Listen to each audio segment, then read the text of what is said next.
Guys, ito na. Painitin ko lang itong kawali guys, no? So, yan. Adjust ko lang yung temperature kasi naka-high. Guys, no? So, nakalagay na yung tamang temperature. So, ito na guys, maglalagay ako ng mantika.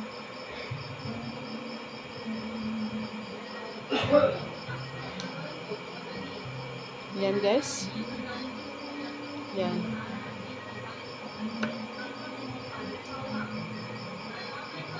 Mantika, kailangan ko na ilagay itong bawang.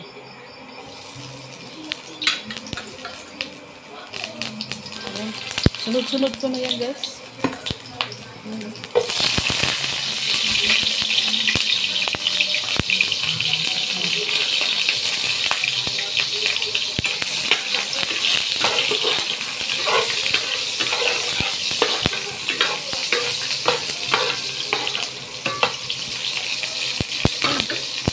Simple lang guys, no?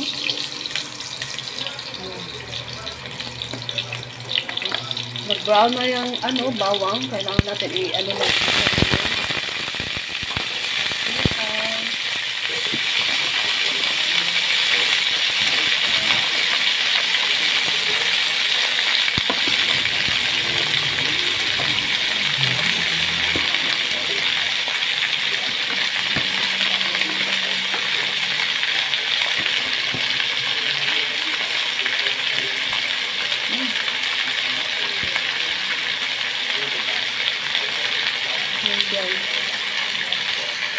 So, kailangan natin ihalo-halo konti guys.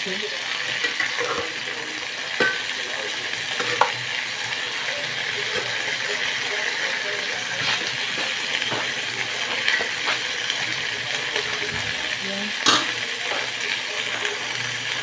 Kailangan ko muna takpan guys. Yan.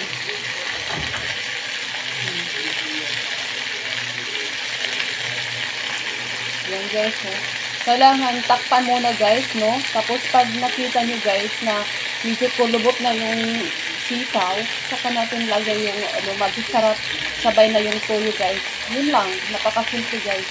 Kailangan takpan talaga guys. Tapos maya maya, tingnan natin kung medyo naluto na ba yung sitaw, saka natin ilagay yung masarap at saka toyo guys. Yun lang. Kailangan natin tingnan kung ayan na guys, oh. Ayan yung itsura na guys, ayan. Ayan na. Yung usok. Ayan guys.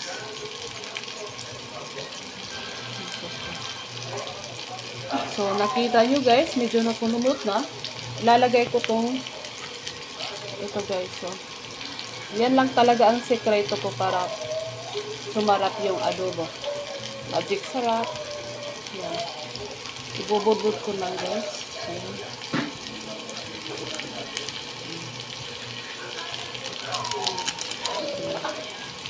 Tapos, next. Yan.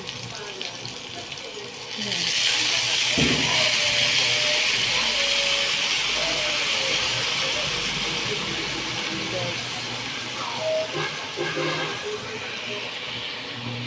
Tapos, haluin natin na para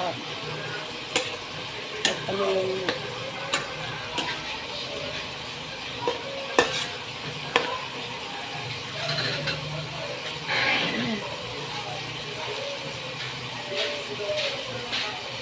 takpan ulit guys para mag-absorb yung lasa talaga. Yan lang guys, kasimple. Yan, tatakpan ko ulit guys.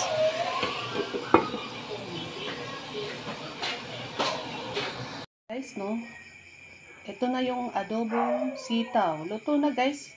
Ready na kumain. Yan. Ganyan lang siya kasimple guys. Pero, pag kumain ka, ito ang ulam mo, mapakain ka ng maraming kanin dahil masarap to guys. Thank you for watching!